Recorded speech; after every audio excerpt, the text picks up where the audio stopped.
My fiancée asked for a break to get back with her cheating ex. I ended everything and sold our house. Months later, she came crawling back when he dumped her again, but it was already too late. I'm 30 years old. I work in marketing, and about 6 months ago, I ended my 4-year engagement in the most surreal way possible. And when I say surreal, I mean my ex-fiancée literally asked me for permission to get back with her ex-boyfriend while we were still engaged. I mean, can you believe it? But anyway, I guess I should start from the beginning because this story is pretty long, and I'm still trying to process all of it. I met Ivy about 5 years ago, I think, at one of those boring networking events where everyone pretends to care about what you do professionally. She's a freelance graphic designer. I was starting to climb the ladder at my marketing company, and honestly, we connected right away. She was funny, smart, we had the same weird taste in movies. You know, that chemistry you can't force. We started dating like a month later, and things just flowed super naturally. My friends adored her. She got along well with my mom, which isn't easy. My mom can be pretty critical. And I genuinely thought I'd found my person. You know what I mean? We moved in together after like a year and a half. Bought the house together. Well, technically, I put down more of the down payment, but we were both on the deed. Adopted a cat she named Pixel because she's a designer and thought it was super clever. Everything was going perfect, or so I thought. I proposed on our 4-year anniversary, did it at the beach where we had our first real date, with the whole romantic sunset thing and all that. She said, yes. We cried like happy idiots. And I honestly thought my life was complete. We started planning the wedding almost immediately. Well, I started with a lot of enthusiasm. Choosing venues, researching photographers, having those custom invitations made that cost an arm and a leg. Ivy was excited at first too, or at least that's how it seemed. We spent like 2 months deep in Pinterest and budget spreadsheets, discussing whether we wanted a garden wedding or indoor venue, if the colors would be navy and gold or something softer. But after a while, I don't know, her enthusiasm started to fade. Every time I brought up the wedding, she kind of deflected the conversation or said something like, we have time, there's no rush. In hindsight, I should have noticed it, but I was so into the planning that I basically ignored it. Things started getting weird, like 3 months before everything exploded. Ivy became more distant, spent more time on her phone, went out more often with her girlfriends. I'd ask her if everything was okay and she always said yes, that she was just stressed with work, that she had a lot of projects. I believed her because, honestly, her work as a freelancer can be pretty demanding. But there was something in her tone of voice, in the way she looked at me, that just felt different. I can't explain it well. It was like she was there physically, but mentally she was somewhere else. The moment that changed everything was at a gathering with friends, like a casual dinner at Jasper's house. My best friend since college. There were like 8 of us, all drinking wine, playing those stupid question games that people play when they're already half drunk. Someone asked one of those hypothetical questions. You know the type, if you could relive any moment of your life, which would it be? And everyone started giving obvious answers, like amazing vacations or graduation day or stuff like that. When it was Ivy's turn, she thought for a moment, took a sip of her wine, and said completely seriously, I'd probably relive my relationship with Emmett in college, but this time I'd do things differently. The silence in the room was so awkward you could literally cut it with a knife. We all just looked at each other like, did she really just say that? Jasper tried to change the subject quickly by making a joke, but the damage was done. I sat there with this frozen smile on my face, pretending it hadn't affected me, but inside I was like, what the hell just happened? Emmett was her college ex, the guy who cheated on her with her roommate and basically destroyed her emotionally. Ivy had told me that story 1,000 times, always saying it had been the worst moment of her life, that Emmett was a manipulative asshole. And now it turns out she'd want to relive it? That night on the way home, the atmosphere was super tense. I didn't want to make a scene, so I didn't say anything at first. But when we got there and closed the door, I asked her as calmly as I could, what was that about, Emmett? And she kind of shrugged and said it was just an answer to the game, that it didn't mean anything. But I knew it did mean something. I could see it in her eyes. I dropped the subject because frankly I didn't know what else to say. But that night I barely slept. just laid there staring at the ceiling thinking about what the hell was going on with my relationship. About a week of that weird awkwardness between us passed. I tried to act normal, going to work, coming home, but I felt this heavy cloud over everything. And then, one Wednesday night, Ivy came home from her mom's house where she'd been working on a project, or so she said, sat down on the couch next to me, and told me we needed to talk. And I already knew, like, when someone says we need to talk with that tone, it's never anything good. I mentally prepared myself for her to tell me she wanted to cancel the wedding or something like that, but what came out of her mouth was 1,000 times worse. She told me, and I quote verbatim because those words were burned into my brain, "Emmett contacted me a few weeks ago. We've been talking, and I think there's still something between us. I need time to explore those feelings." I just sat there processing those words like they were in another language. Then she continued, saying she loved me, that I was amazing, but that she needed to know if what she felt for Emmett was real, or just nostalgia. And that, to be fair to me, she wanted to take a break from our relationship to clarify her feelings. Basically, she was telling me she wanted to pause our engagement to go try her luck with her ex who cheated on her. I don't know what she expected me to say. Maybe that I'd cry or beg her to stay, but honestly, in that moment, something in me just shut off. It was like all the emotions I should be feeling just froze, and the only thing left was this strange, cold clarity. I said, "Okay," just like that. She looked at me confused, clearly expecting more of a reaction. I told her, "If you need to go find out if you still love your ex who cheated on you, go ahead. But understand that this isn't a break, this is the end." She started saying no, that she just needed time, that we'd get back together after. And I simply told her to pack her essential things, that I'd get the rest to her later. She left that same night to stay with her mom. I stayed in, the house completely in shock, like walking from room to room, not really knowing what to do with myself. I called Jasper like at 11 at night and told him everything. He was furious, basically yelling over the phone about how unbelievable the situation was. He told me to come to his place, that I shouldn't be alone, but I told him I was fine, that I needed to process all of this. Truth was, I wasn't fine, but I also didn't know what else to do besides sit on the couch with a beer and try to understand how my life had imploded in a matter of hours. 2 days later, Ivy texted me saying we needed to talk about next steps. I agreed to meet her at a neutral cafe, one of those hipster places where they serve $8 coffee in artisan ceramic cups.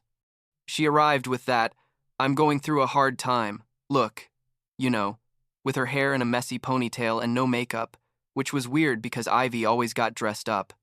She sat down and started with this prepared speech about how she loved me, how this wasn't about me but about her needing to close that chapter of her life.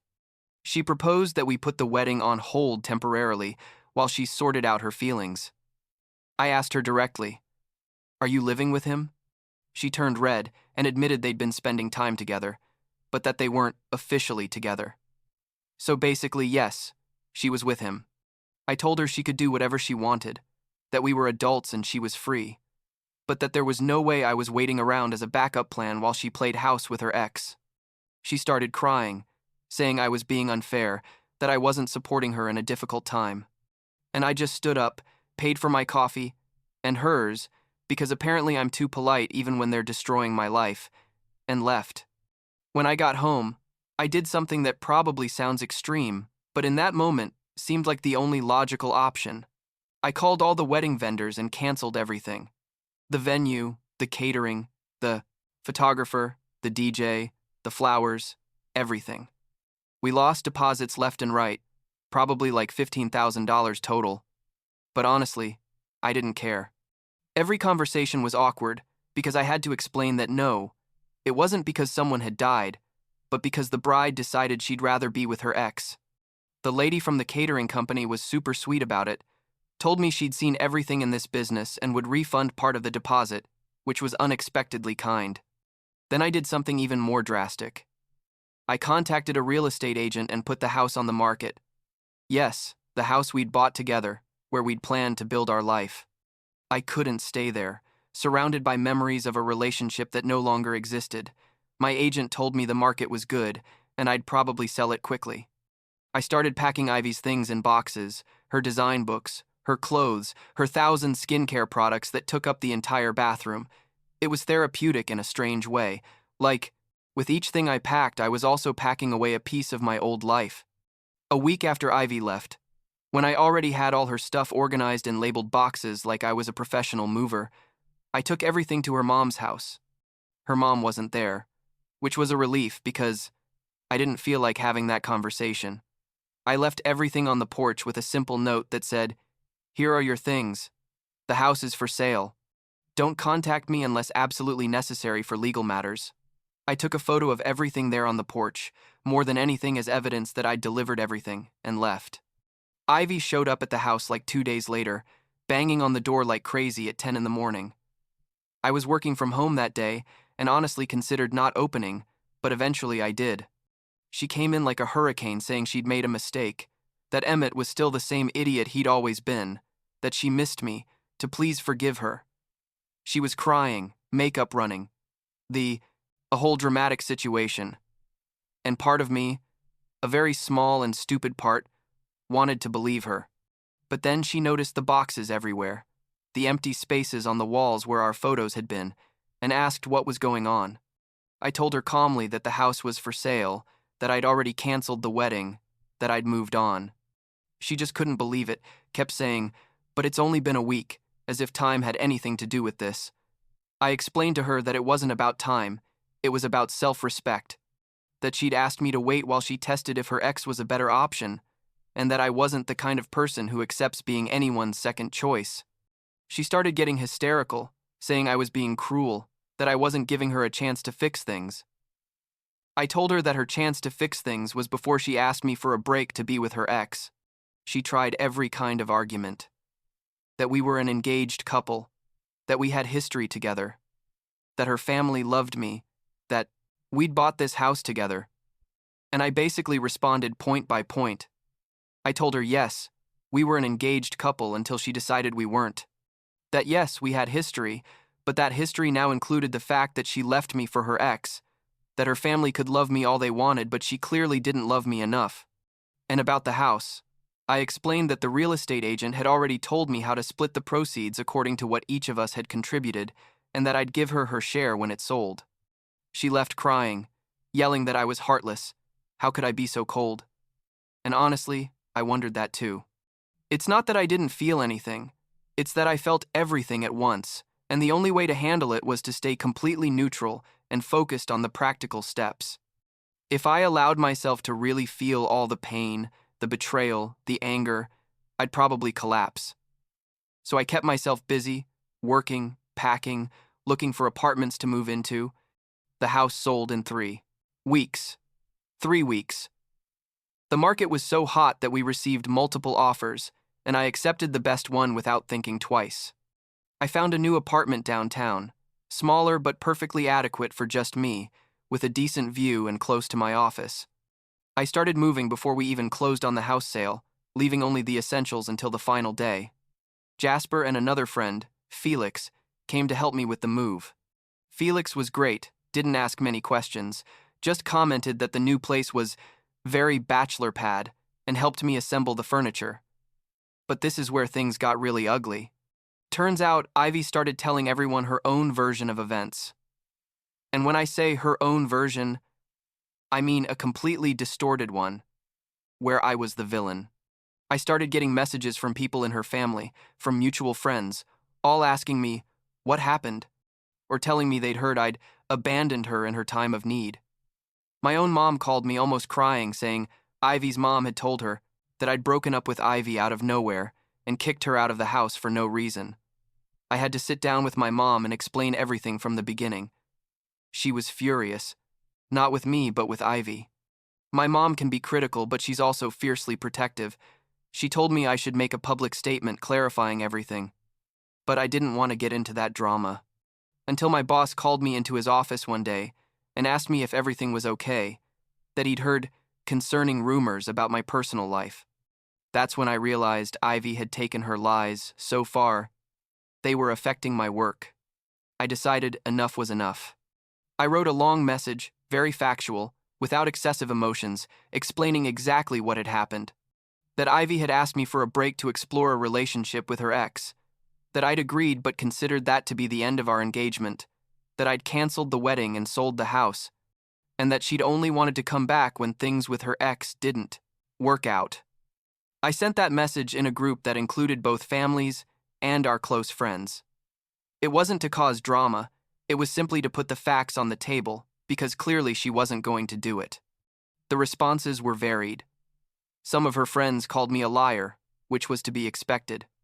But a lot of people, including some I thought would be on her side, wrote me privately saying it made sense now because Ivy's story didn't match up with what they knew about me.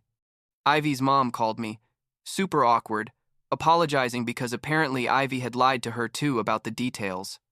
My mom called Ivy's mom, and they had a long conversation where they basically smoothed things over, which was weird but necessary, I guess. After that, I blocked Ivy on absolutely everything. Phone, social media, email, everything. I didn't want more drama, didn't want more conversations. I just wanted peace. But she didn't give up that easily. She started posting on her social media these super passive-aggressive quotes about people who abandon you when you need them most and loves that don't fight for you. Nora, a mutual friend, sent me screenshots because she thought I should know. Each post was more pathetic than the last, like when you give everything and they leave you with nothing, alongside aesthetic photos of her looking sad. I didn't respond to any of it. Didn't even give her the satisfaction of knowing I'd seen them. Felix told me the best revenge was living well, and he was right. I focused on my work, started going to the gym more often. I had to do something with all that nervous energy, and basically rebuilt my life from scratch. Some days were harder than others, I'm not gonna lie. There were moments when I missed having someone to share stupid things from the day with, or watch a movie together on the couch. But I never missed the version of Ivy who had treated me like a backup plan. Eventually, I reported her behavior on social media as harassment when she started tagging mutual friends in her dramatic posts. Not because I wanted to cause her trouble, but because it was literally affecting my relationships with other people. The platform didn't do much about it, but at least it was documented. Eventually, she stopped posting, or at least stopped posting about me. I heard through the grapevine that she'd gotten back with Emmett again, which, honestly, good luck with that. It's been 6 months since all of this. I sold the house, kept my share, which was more than 70% of the value because I'd put in more money initially, transferred what was hers through lawyers so I wouldn't have to talk to her directly. The new apartment is small, but it's mine, completely mine, with no complicated memories. I've been going out with friends more often. Jasper drags me to social events where he meets new people. I'm not ready for another relationship yet, honestly. But I'm not closed to the possibility eventually either. My mom asks me, from time to time, if I'm really okay, not just pretending I'm okay, and I tell her the truth, that some days are better than others, that I still get angry when I think about all the time and energy I invested in that relationship, in those wedding plans, in that life we built, but that I also feel relieved, like genuinely relieved that I didn't go through with someone who clearly didn't value me. Marrying Ivy would have been the biggest mistake of my life. What surprises me most is how quickly my life went back to feeling normal, or to a new version of normal. Work is going well. I even got a promotion last month that I probably wouldn't have pursued if I'd still been planning a wedding. I have more time for my hobbies, for my friends, to just exist without having to constantly worry about the state of my relationship, and that's worth all the pain I had to go through to get here. Do I regret how I handled things? Honestly, no. I could have stayed, could have waited for her, could have given that second chance she wanted. But for what? To spend the rest of my life wondering if she really chose me, or if she only came back because her first choice didn't work out. That's not a relationship. That's a sentence of perpetual insecurity. And I deserve more than that. Everyone deserves more than that. Last week, I ran into Ivy's mom at the supermarket. It was awkward, but she was kind. Asked me how I was, apologized again for everything. She told me that Ivy and Emmett had broken up again, surprise, surprise, and that Ivy had been asking about me. I told her politely that I wished Ivy the best, but that chapter of my life was closed. Her mom nodded like she understood, gave me a quick hug, and we each went our separate ways. It was weird, but also like a definitive closure of some kind. Now, I'm here. In my bachelor pad, as Felix called it. Drinking coffee on a Saturday morning with no obligations, no drama, not having to worry about anyone's feelings but my own. And that, after everything that happened, feels like the biggest victory possible.